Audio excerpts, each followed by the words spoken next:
بسم اللہ الرحمن الرحیم۔ السلام علیکم۔ ہر روز نئی ویڈیو کے لیے چینل کو سبسکرائب کر لیں اور ساتھ لگے ہوئے بیل آئیکن کو دبا کر آل کی آپشن کو سلیکٹ کریں تاکہ ہر نئی ویڈیو کی اپڈیٹ آپ کو ملتی رہے۔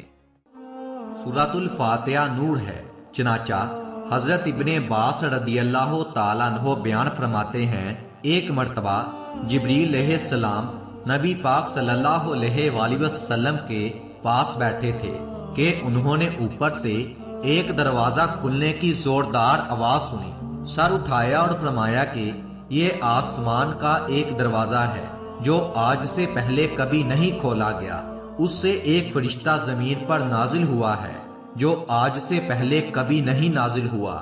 اس نے حاضر ہو کر سلام عرض کیا اور نبی پاک صلی اللہ علیہ وآلہ وسلم سے کہا کہ آپ کے دو نور مبارک ہوں، آپ سے پہلے یہ نور کسی نبی کو عطا نہیں کیے گئے، ایک سورۃ الفاتحہ اور دوسرا سورۃ البقرہ کے آخری 10 آیات۔ جو بھی یہ 10 آیات پڑھے گا اسے اس کی مانگی ہوئی چیز ضرور عطا کی جائے گی۔ حوالہ صحیح مسلم۔ سورۃ البقرہ کی تلاوت گھر کو جادو، عصیب اور شیطان مردود کے حملے سے محفوظ رکھتی ہے، چنانچہ کے فرمان نبوی ہے کہ جس گھر میں سورۃ البقرہ کی تلاوت کی جاتی ہے شیطان اس گھر سے بھاگ جاتا ہے۔ بحوالہ صحیح مسلم۔ ایک دوسری روایت میں بھی اس طرح کی فضیلت بیان ہوئی ہے اور مزید اس میں اس سورت کے پڑھنے والے کا حکم بھی وارد ہے، جیسا کہ فرمان نبوی ہے کہ اپنے گھروں میں سورۃ البقرہ کی تلاوت کیا کرو، شیطان اس گھر میں داخل نہیں ہو سکتا جس میں سورۃ البقرہ کی تلاوت کی جاتی ہے۔ سورۃ آل عمران، سورۃ البقرہ اور سورۃ آل عمران روز قیامت اپنے پڑھنے والوں کی سفارش کریں گی، چنانچہ حضرت ابو امامہ باہلی رضی اللہ تعالیٰ عنہ بیان فرماتے ہیں کہ نبی کریم صلی اللہ علیہ وآلہ وسلم نے فرمایا، قرآن پڑھا کرو، قیامت کے دن اپنے پڑھنے والوں کے لیے سفارش کرے گا۔ دو نورانی صورتوں سورۃ البقرہ اور آل عمران کو پڑھتے رہا کرو، یہ دونوں قیامت کے دن اس طرح آئیں گی جیسے دو سائبان یا دو بادل یا پر کھولے ہوئے پرندوں کی طرح ہوں گے۔ اپنے پڑھنے والوں کی قیامت کے دن یہ سفارش کریں گی۔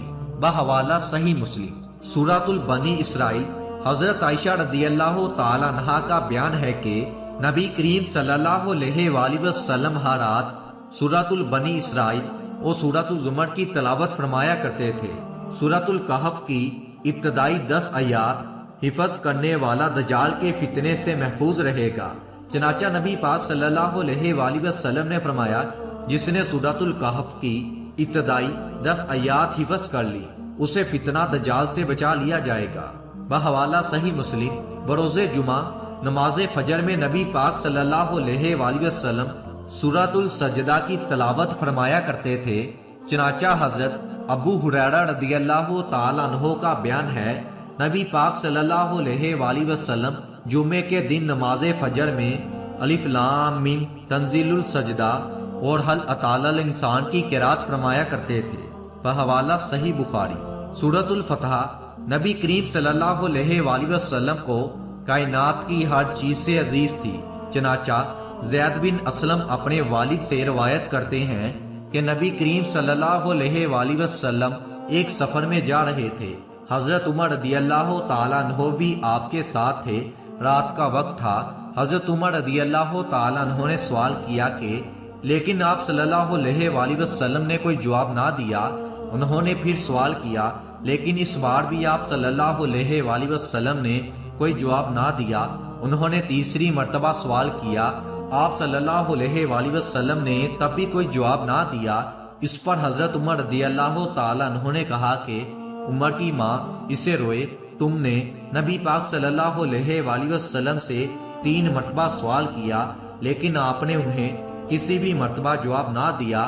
حضرت عمر رضی اللہ تعالیٰ عنہ بیان کرتے ہیں کہ پھر میں نے اپنے اونٹ کو حرکت دی اور لوگوں سے آگے بڑھ گیا، مجھے خوف تھا کہ کہیں میرے بارے میں قرآن کی کوئی آیت نازل نہ ہو جائے۔ ابھی تھوڑی دیر ہی ہوئی تھی کہ میں نے پکارنے والے کی آواز سنی جو مجھے پکار رہا تھا۔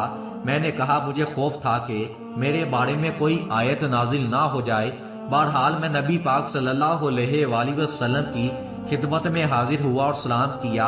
آپ نے فرمایا مجھ پر آج رات ایک سورت نازل ہوئی ہے جو مجھے ساری کائنات میں سب سے زیادہ عزیز ہے، جس پر سورج طلوع ہوتا ہے۔ پھر آپ نے سورۃ الفتح کی تلاوت فرمائی۔ بحوالہ صحیح بخاری۔ سورۃ الملک۔ نبی پاک صلی اللہ علیہ وآلہ وسلم سوتے وقت ہمیشہ سورۃ الملک کی تلاوت فرماتے۔ سورۃ الملک اپنے پڑھنے والوں کی قیامت کے روز سفارش کرے گی۔ حضرت ابو ہریرہ رضی اللہ تعالیٰ عنہ سے روایت ہے کہ نبی پاک صلی اللہ علیہ وآلہ وسلم نے فرمایا قرآن مجید 30 آیات پر مشتمل ایک سورت ہے جو اپنے ساتھی یعنی پڑھنے والوں کی سفارش کرے گی حتیٰ کہ اسے بخش دیا جائے گا، اور وہ سورۃ الملک ہے۔